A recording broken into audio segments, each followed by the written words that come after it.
Hey guys, thanks for joining me. And if you like what you see, please subscribe. Hello, peoples. Welcome to Sharp Ends. Today I'm going to talk about five, six knives that are available right now that are recent releases that I think that you should check out. These are my top recommendations, ranging from about $50 up to $280 and everything in between. So I will go from lowest to highest. And first, though, I would really like for you guys to like, subscribe, and leave a comment. It really helps the channel. This is the Pyrite Bowie with the rose gold finish on it. It's not actually copper or brass or anything like that, but it is super sweet. Now, this finish is available right now, and you can get this. And if you know the pyrite is a great knife. I love the Bowie shape. I love the way that this pokes, and I like. I just like this knife a lot. I think it's pretty cool. Now I know there was a whole kerfuffle recently about AR RPM 9, but having said that, I've never had a problem with this steel, and for what it is and for the price range, I think it's absolutely fine. So I would check this knife out. This is steel handles. Ergos are great. If you haven't, if you don't know what a pyrite is, then you've been living under a rock, and I don't know who you are. But that's a great budget knife. CJRB. Next, this knife has been out for a minute, and by that I mean at least 3 or 4 months, maybe a little bit longer, maybe a little bit less. So it's been out for a while. This is the Magurin Kyrix. I've been carrying this and dogging this. I've already sharpened it a couple of times.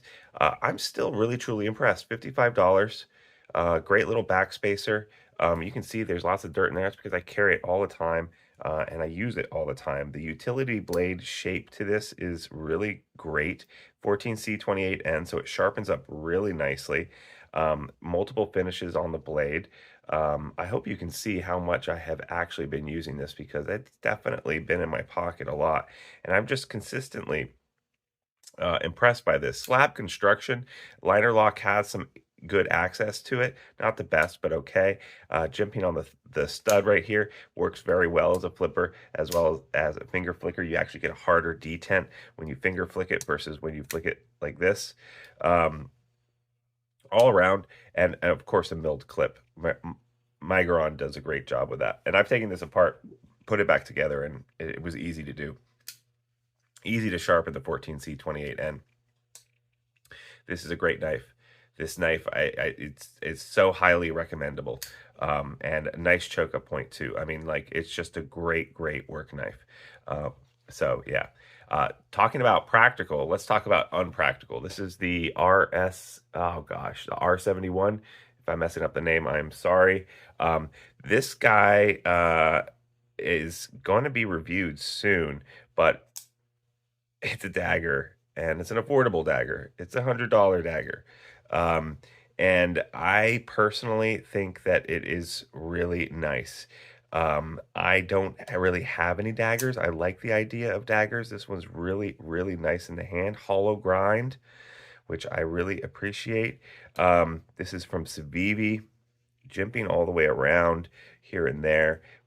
This has the bi-color, but it has other colors too that it comes in. It's based off of the Spy plane, the R71. I think it's R71. Sorry if it's not. But yeah, this is not a practical knife, and it's ginormous. I mean, look how big that thing is compared to the other ones, right? This is a giant knife, but it looks really cool, and it's fun to play with. You can front flip it. You can finger flick it. You can use your finger to deploy it with your thumb stud. You can also do it this way. Doesn't work very well because there's not quite enough access there for my meaty fingers to finger flick it. Actually, it's not true. It's just you have to get used to it. You can push button it. Not quite. You got to kind of push your finger back just a little bit. But the aesthetics on this, the little details, the little things like that, those little bumps that are cut out. This top part is not sharp. It's just the bottom, but it is hollow ground, and it is very sharp. Yeah, but just all around, I'm just really impressed by this knife and this design. More on this will be coming out later, but not practical, but very cool and available right now. Speaking of cool and available right now, the Exo Riot U utility, super useful. fidget friendly, and when you get good at it, it's just a joy. And this thing, and it has a little magnet lock here, so now it's locked, right? But you unlock it like that, super easy. Lift up, pull back, close, lock. Very cool, and you can make that motion very fast. And as far as the utility knife goes, this is $100. This is, an overpriced utility knife. Yes, we all agree on that. However, the fidget factor on this and the coolness factor on this is great. This would make a great present for a father-in-law, something like that. Paratrooper knife is another way of calling these, but usually a gravity knife. Very, very cool. And all around, I think an incredibly cool buy, and it's something that you should pick up. You should definitely, highly recommendable. Of course, Riot had their original gravity knife here.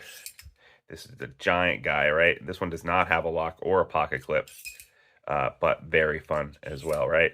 Yeah, so this is the original EXO and LMAX Tonto blade. Anyway, that is a great knife. People always ask me if they can buy it, and I'm always like, no, I love that knife. The Riot XL PLXT. This copper version in Nitro V is not available, but this knife and pattern is definitely available. One of the cheapest Riots ever. It's got a pivot lock, which works really well. And it also has a lockout here. I really like that. This is a really cool little knife. And I like the lock mechanism a lot. How it drops shut, but at the end it kind of slows down, which I think is pretty cool. Yeah, just all around for a Riot. Riots are usually very expensive. It's crazy that I have 2 Riots here as my most recommended of the month, but there you go. Strange world we live in, right? And then finally, this is available right now. It's not a new knife, but it's, last time it was released, I think it was 3 or 4 years ago, but it's available right now on DLT, and so I have to recommend it. This is the Forest from Bark River Knives, and MagnaCut, most expensive knife on this table at $280. But it's a Puukko, basically, and it has the rose compass right there, which means it's made for bushcraft, and it absolutely is. It's currently razor sharp. It's got a convex Scandi grind on it. Very, very cool grind. I've never even heard of that, let alone seen one before. This knife is going camping with me tomorrow for 5 days, and then I'm going to Maine for 5 days, and I will be putting this through its paces as far as carving and carpentry go. And someone pointed out, I was able to pick the handle materials. I did a Duracell themed knife. Thank you very much for pointing that out. I'll never unsee that. But yeah, this is my Duracell, and I hope it does go forever. Nice chunky hand, chunky feeling in the hand. I just released a video about this, so check that out if you want to see it. Yeah, so there, folks, that's what I recommend right now. That is in stock and is relatively new. Might make a good presents for Father's Day or a belated Father's Day, because this video is coming out the day of Father's Day. But there you go. So thanks so much for joining me. Like, subscribe, leave a comment. That really helps. If you want to win a knife, all you got to do for $3 a month is follow the Patreon link down below, and you too could be entered to win a knife of the month. I don't have that many Patreon subscribers, so chances are you'll win. Several of my Patreon subscribers have won like 3 knives, and it only cost them $3 a month. So yeah, there you go. That's my advice. Thanks so much, guys. I'll see you next time on Sharp Ends. Bye-bye now.